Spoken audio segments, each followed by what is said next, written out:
Bonjour à tous, ici Adrien. Aujourd'hui on est le mercredi 17 septembre 2025 et dans cette vidéo j'attendais pour vous faire l'intro que les notes de version de GNOME 49 soient disponibles officiellement. Comme d'habitude il y a plein de nouveautés que nous allons découvrir ensemble et en pratique sur une machine équipée de Fedora 43. J'ai enregistré les démos ce week-end. Alors, bien que cette nouvelle version ait été publiée aujourd'hui, 17 septembre, il faudra attendre que les mainteneurs de votre distribution Linux mettent à disposition GNOME 49 dans les dépôts. Ce sera dispo dans Fedora Linux 43 à sa sortie, courant de l'automne, tout comme Ubuntu 25.10 à la fin du mois d'octobre, et d'ici quelques semaines chez Arch Linux, OpenSUSE Tumbleweed par exemple. Depuis un certain nombre de versions, GNOME rend hommage à l'engagement des organisateurs de la dernière conférence de GNOME qui a eu lieu en juillet 2025, où ça en Italie, dans la ville de Brescia, d'où le nom de code de GNOME 49. Allez, c'est parti. Il y a du nouveau pour une fois sur le gestionnaire de connexion GDM, donc on va en parler avant de se connecter. Et vous remarquez, en bas à droite, on a le bouton qui est plus en évidence pour accéder aux outils d'accessibilité. C'est quand même plus pratique qu'il soit plus accessible, ce bouton accessibilité.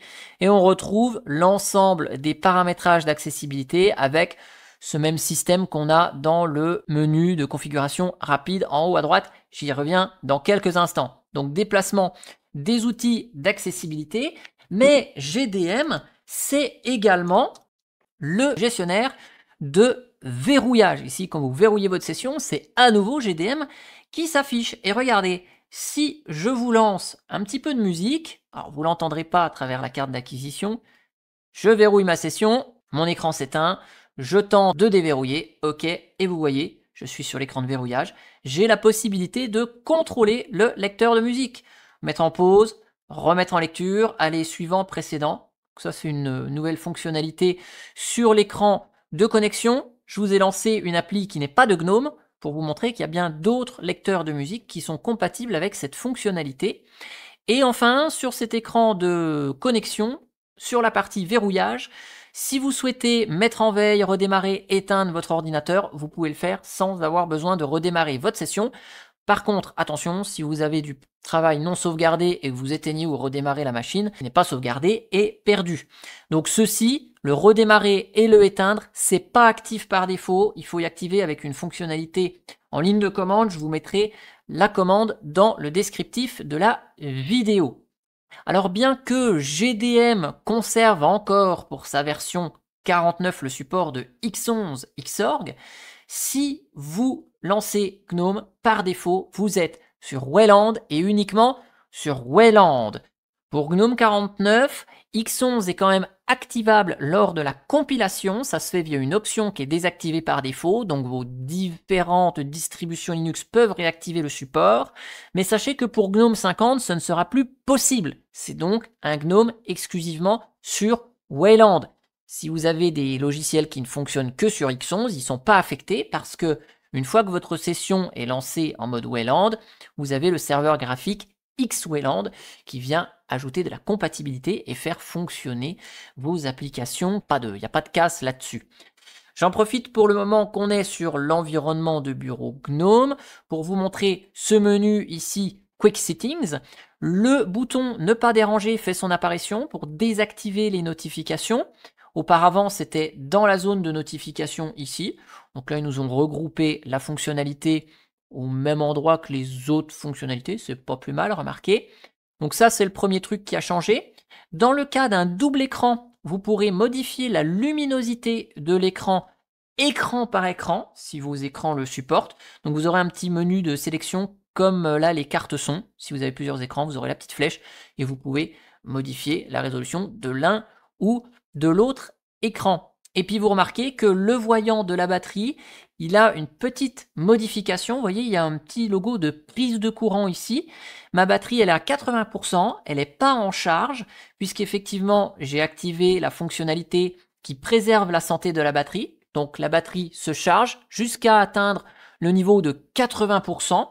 Et donc, pour ce niveau maximal de charge souhaité, on n'a plus le petit éclair comme quoi la batterie elle est en charge, ni icône qui est là en mode décharge ou rien du tout. On a cette indication qu'on est sur secteur avec le petit logo de prise de courant et que la batterie n'est plus en charge. Et puis pour terminer, sur GNOME Shell en lui-même, quand vous avez des applications qui ont des raccourcis clavier, quand vous voulez regarder la liste de ces raccourcis clavier, la boîte de dialogue, elle a été retravaillée et vous avez la possibilité de rechercher des raccourcis via une barre de recherche. Les nouveautés, vous allez les voir souvent en anglais à travers les différents écrans parce que j'enregistre cette vidéo, GNOME 49 n'est pas encore sorti, j'enregistre un peu à l'avance et donc je suis toujours sur une version RC. Les traductions ne sont pas encore toutes poussées. On passe au gestionnaire de fichiers. Lui, il a reçu pas mal de nouveautés également, notamment sur la recherche. Donc là, si je me bascule sur la vue recherche, là, dans le filtre de recherche, regardez, je peux chercher par type de fichier, fichier audio, document, dossier, image, PDF, classeur, texte, vidéo, etc. Je peux chercher par date avec des types de dates prédéfinis et avec les 3 petits points, je peux affiner évidemment. Si je veux plus ou moins un jour, je peux afficher la date, etc. Donc ça, c'est assez sympa. Dans les autres trucs qui sont cool au niveau du gestionnaire de fichiers, c'est, regardez, si je fais un couper-coller, je fais clic droit, couper, et ben là, l'icône du fichier que je suis en train de couper se transforme avec un encadré en petit pointillé, une paire de ciseaux au milieu. Ça permet visuellement de voir que l'on a bien coupé ce fichier en vue de le coller plus tard. Et on a un nouveau raccourci clavier qui est CTRL point. Et quand vous faites CTRL point, ça ouvre un terminal dans le dossier dans lequel vous êtes. Donc là, j'étais dans vidéo, donc ça m'ouvre un terminal dans vidéo. Ce raccourci, vous l'avez ici, hein, ouvrir dans console, CTRL plus point. C'est une nouvelle fonctionnalité si vous avez besoin à un moment d'ouvrir un terminal là où vous êtes. Ah, j'ai oublié un truc dans les paramètres, je vais y retourner. Parce que dans la vue système, il y a une petite nouveauté. Si je vais dans à propos, vous voyez, on a une petite option supplémentaire qui permet de faire un don à l'équipe de GNOME. Donc ça, c'est une fonctionnalité qui est active par défaut, qui est désactivable par les distributions Linux. Donc j'imagine que des distributions comme Ubuntu vont supprimer ce genre de bandeau, mais par défaut, vous pouvez faire un don, c'est affiché directement dans le à propos. Et dans le panneau de paramètres, j'ai oublié de vous dire aussi que sur la partie gestion des écrans, les échelles ici ont été revues. Et en plus de ça, si on est vraiment sur un petit écran, le menu, toute l'accessibilité du panneau comme ça de config a été revu. Ça veut dire si vous trompez, vous mettez vraiment sur un tout petit écran, vous avez encore l'accès à l'ensemble des fonctionnalités que vous propose le panneau de paramètres, hein, sans être coincé. Ça, c'est nouveau également. Voilà pour la partie paramètres. Au niveau des applications, il y en a des nouvelles. On a ici, je vais vous lancer une vidéo. On a l'application Showtime dont je vous ai parlé à travers une vidéo. Je vous mettrai le lien dans le descriptif. Showtime, c'est une application qui est beaucoup plus moderne que ce qu'on retrouvait avec Totem, l'ancien lecteur vidéo qui est vieux en GTK 3. Là, Showtime, il est en GTK 4, Libadwaita, tout ça, les bords pleins. On profite de toute l'application pour voir sa vidéo. Et on a également le lecteur de PDF qui a changé. Donc il s'est modernisé également. Avant on avait Evans, maintenant c'est Peppers. Donc Peppers, c'est ni plus ni moins qu'un fork de Evans. Et puis il est là, il est en Libadwaita, GTK 4, voilà. Donc les applications, si vous voulez, elles se modernisent de version en version de GNOME et de nouvelles remplacent des anciennes ou des anciennes sont modernisées comme le gestionnaire de fichiers qui a évolué sans changer de nom. Voilà pour ça. Après, il y a d'autres applications dans GNOME, notamment Epiphany, c'est le navigateur web qui a des améliorations sur l'édition des favoris, sur le bloqueur de publicité et de tracker qui est intégré. J'en parle pas en détail des nouvelles fonctionnalités parce qu'on utilise souvent un autre navigateur. On a plutôt l'habitude d'utiliser Firefox ou que Chrome, enfin son navigateur web favori. Par contre, dans les applications de GNOME qui sont vraiment sympas au niveau des améliorations, on a le calendrier. La barre latérale, elle disparaît par défaut, ce qui fait qu'on on a tout l'espace pour le calendrier sur notre écran. On peut bien évidemment rafficher la barre latérale pour avoir le calendrier avec une autre vue, la liste des contacts, les différents calendriers. Et tant que je suis dans ce calendrier, ici, quand on est sur un événement, on va avoir la possibilité avec ce petit bouton de l'exporter au format ICS. Donc ça, c'est nouveau aussi, si vous voulez l'importer dans un Gmail par exemple, ou dans un client lourd de messagerie. On passe à Maps. Donc Maps, c'est, il est là, c'est l'outil de carte qui est inclus directement dans Gnome. Il a quelques nouveautés. Quand on va vouloir chercher des centres d'intérêt, on a des restaurants spécialisés dans la nourriture végétarienne et végane qui est ici. Et dans l'autre nouveauté, on peut cliquer sur le nom de la rue pour pouvoir faire un itinéraire, avoir des informations, mettre des rues en favori. Voilà pour ça. Pour la partie météo, l'application météo, il n'y a pas grand chose de nouveau, si ce n'est que la vue ici a été améliorée. Et si vous avez envie de rafraîchir les informations, vous pouvez faire F5, vous voyez, et avec la touche F5, ça vient requêter à nouveau le service de météo pour mettre à jour les prévisions météorologiques. L'éditeur de texte, il a quelques améliorations. Vous savez que par défaut, quand vous laissez des documents ouverts et que vous ouvrez l'éditeur de texte à nouveau, il vous rouvre les documents qui étaient ouverts. Donc il y a des améliorations sur l'enregistrement de ces sessions de fichiers ouverts. On bénéficie de la nouvelle boîte de raccourcis clavier dont je vous ai parlé tout à l'heure, avec possibilité de filtrer les raccourcis par thématique.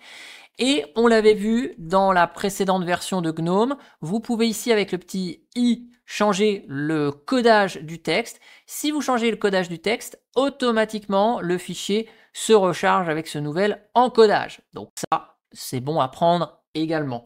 Le terminal, vous savez, c'est PTX6 depuis un moment. On l'a dans Fedora par défaut. Il sera dans Ubuntu 25.10 également par défaut.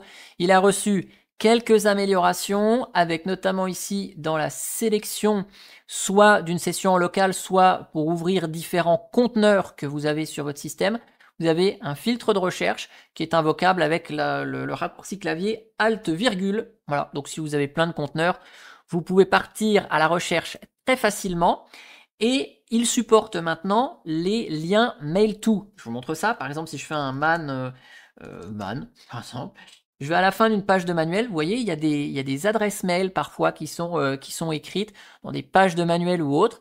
Donc si vous voulez écrire un mail directement à cette personne, eh ben, vous pouvez cliquer sur l'adresse mail et hop, ça va vous ouvrir le courrieleur par défaut qui est paramétré et vous êtes prêt à écrire et à envoyer un mail. Donc ça, c'est assez sympa. Et en autre fonctionnalité, il y a une petite option qui permet de lancer ce terminal directement en plein écran, si vous en avez besoin, en plein écran du premier coup. Et on va terminer par Gnome Logiciel. Gnome Logiciel qui est la Logitech présente dans la plupart des distributions Linux, qui va avoir une amélioration significative des performances, notamment au niveau de l'analyse des dépôts Flatpak. Une utilisation de la mémoire qui est optimisée, une recherche beaucoup plus rapide. Regardez, si je fais Audacity, on le trouve assez vite. Je clique là et regardez, vous avez vu, l'image, elle a été chargée très rapidement. On est sur le dépôt Flatpak. Donc ça, c'est des améliorations de performance qui ont été faites de ce côté-là. Après, comme d'hab, il y a des améliorations de performance, des corrections de bugs. Si vous utilisez des extensions, comme d'habitude, il faudra attendre quelques jours, voire quelques semaines pour que vos extensions soient portées sur Gnome 49.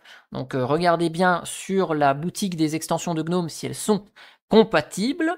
Les principales vont déjà être disponibles, les Dash2Dock, les App Indicator, etc. Je vous mettrai comme d'habitude dans le descriptif de la vidéo les différents liens qui vous donnent les notes de version. On voit pour conclure que Gnome 49 améliore encore la cohérence des applications avec des bascules de nouvelles applis vers GTK4 Libadwaita, des petites améliorations pour le gestionnaire de connexion, le bureau, les applications, c'est toujours bon à prendre, et la désactivation par défaut du support X11 pour faire avancer le bureau Gnome sur le plan technique avec Wayland.